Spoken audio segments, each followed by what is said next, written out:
तो किसान भाइयों, आज हम अपने ताऊ जी ठाकुर धर्मपाल जी के पास बैठे हैं इनके चक पे ही, और इनसे एक बात पूछनी है, सवाल पूछना है कि अपना जैसे फसलों में आजकल बहुत रोग आते हैं, तो उसका सबसे ज़्यादा कारण क्या है, तो उसके बारे में हम चर्चा करेंगे, बात करेंगे। सबसे ज़्यादा फसल में आने के रोग के कारण क्या हैं, तो ताऊ जी इस बारे में।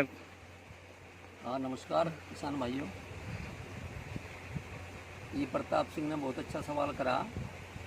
देखो, किसी की माँ अगर बीमार है और पिता भी बीमार है, कुपोषित है, तो बीमार माँ और बीमार पिता की जो संतान होगी वो बीमार ही होगी। हाँ जी। उसे हम दवाइयों पे जिंदा रख सकें उस संतान को, उसकी संतान से वो अपेक्षा नहीं कर सकते अगर भाई वो कोई ओलंपिक में चली जाएगी या कोई पहलवान बन जाएगी, क्योंकि माँ भी कुपोषित है और बाप भी कुपोषित है। हाँ जी। तो इसी तरह ही धरती है हमारी माँ और बीज है पिता, और दोनों कुपोषित हो गए, यानी कि धरती भी कुपोषित होगी। जो तत्व धरती में होने चाहिए नेचुरल रूप में वो धरती में नहीं रहे। हाँ जी। और जो बीज में स्वस्थ वो होना चाहिए, तो बीज भी हमारा कुपोषित हो गया। तो उससे जो फसल आ रही, वह संतान आ रही, उसे हम दवाइयों पे जिंदा रख रहे। उसका मेन कारण क्या है? उसकी इम्यूनिटी पावर ख़त्म होगी और उस रोग के कारण हम दवाइयों पे उसे जिंदा रख रहे हैं। और जिस बच्चे का माँ भी स्वस्थ होगी बच्चे की, और बाप भी स्वस्थ होगा, उसका बच्चा भी स्वस्थ होगा, तो उसे दवाइयों की जरूरत ही नहीं पड़ेगी। वो तो थोड़े बहुत भोजन में भी अपना स्वास्थ्य बना के रख सके। लेकिन बीमार आदमी का बच्चा, बीमार औरत का बच्चा अपने स्वास्थ्य को नहीं बचा सकता। इसी तरह धरती की जो फसल आ रही है हमारी, अगर धरती सुपोषित है, स्वस्थ है और बीज भी स्वस्थ है, तो रोग का मतलब ही नहीं है।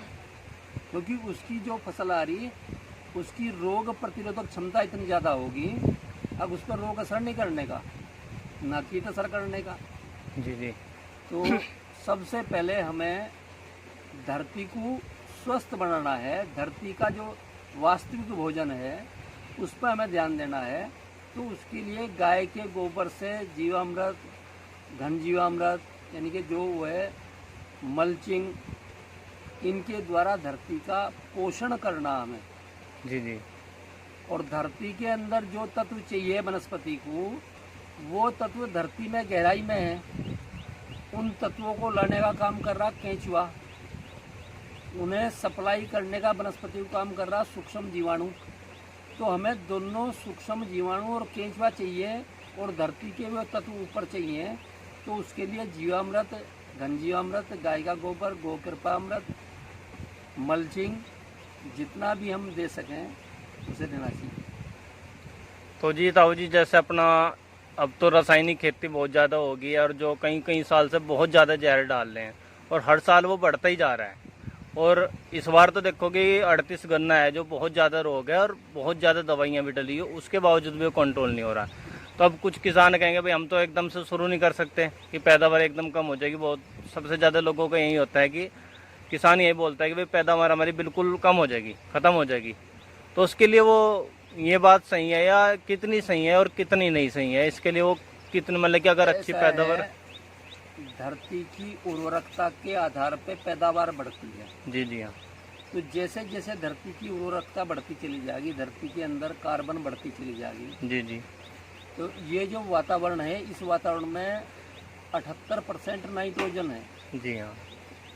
अब 78% नाइट्रोजन है, और हमारे खेत को कैसे मिलेगी? तो हमारे खेत में जब तक कार्बन नहीं बढ़ने का, जी जी। तो नाइट्रोजन नहीं मिलने की। तो इन नाइट्रोजन का और कार्बन का जो रेशो है वो 1:9 का जी। CN में। तो हम अपने खेत में कार्बन बढ़ानी पहले, जी। और कार्बन बढ़ाने के लिए हमें दलहन की फसलें, मल्चिंग, ये सारा सिस्टम वो करना पड़ेगा। जी जी। तो जैसे जैसे कार्बन बढ़ती चली जाएगी, जी हाँ। अगर हमारे खेत में 1% कार्बन बढ़ जाए, तो हमारी धरती जैविक खेती के लिए उपयुक्त होगी। देखिए, जो इन लोगों का कहना है कि रसायन के कारण फिर अगर हम जैविक पे आवेंगे तो उसमें पैदावार घटेगी,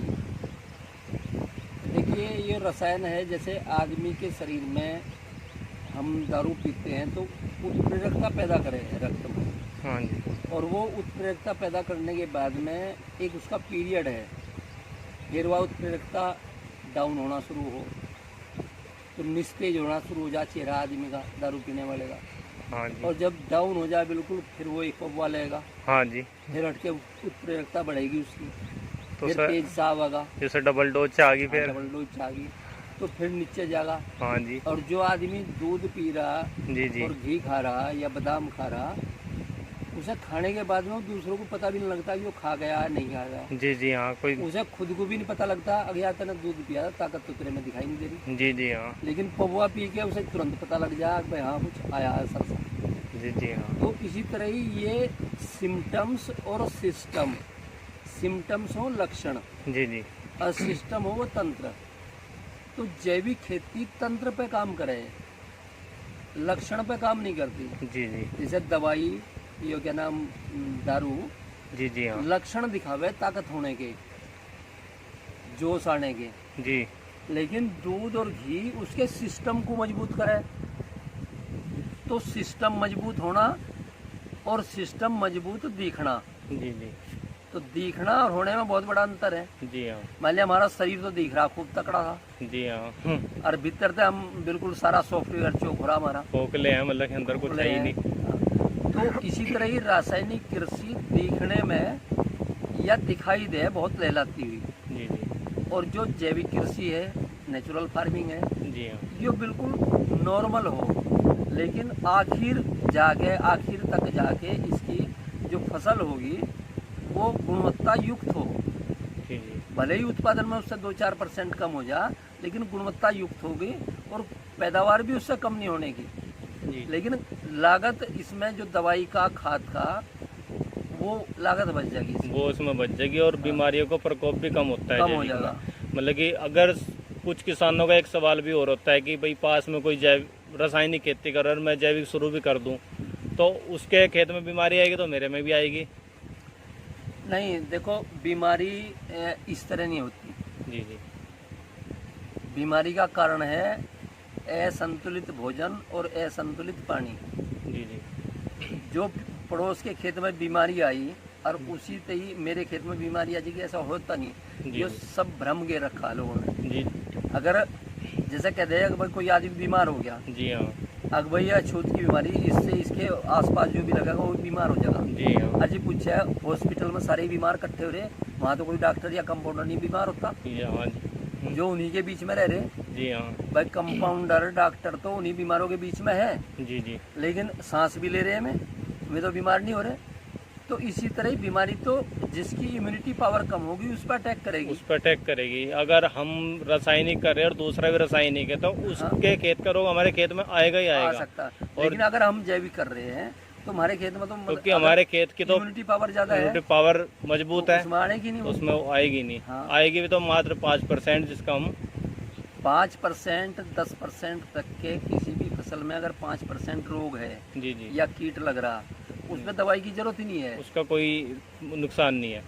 नुकसान नहीं, दवाई नहीं करनी चाहिए, उसका जी, जी। एक साइड इफेक्ट है उसका। हाँ, मतलब कि वो बता रहे थे आपकी, अगर उसका, अगर मान लिया एक आदमी को बुखार हो, हमारे घर में 10 आदमी है जी हाँ, और 2 को बुखार आ जा जी या जी, 2 को दस्त लग जा, तो हम दस्तों की दवाई 2 को ही तो देंगे, जी जो हाँ। ठीक ठाक है उन्हें क्यों देंगे। जी, अगर सबको उन्हें भी दे दी वो भी बीमार हो जाएंगे। तो वे भी बीमार होंगे। ऐसे अगर ही- बुखार की दवाई हम स्वस्थ आदमी को देंगे तो उसे बुखार हो जाएगा, उसे उसका लीवर बैठ जाएगा।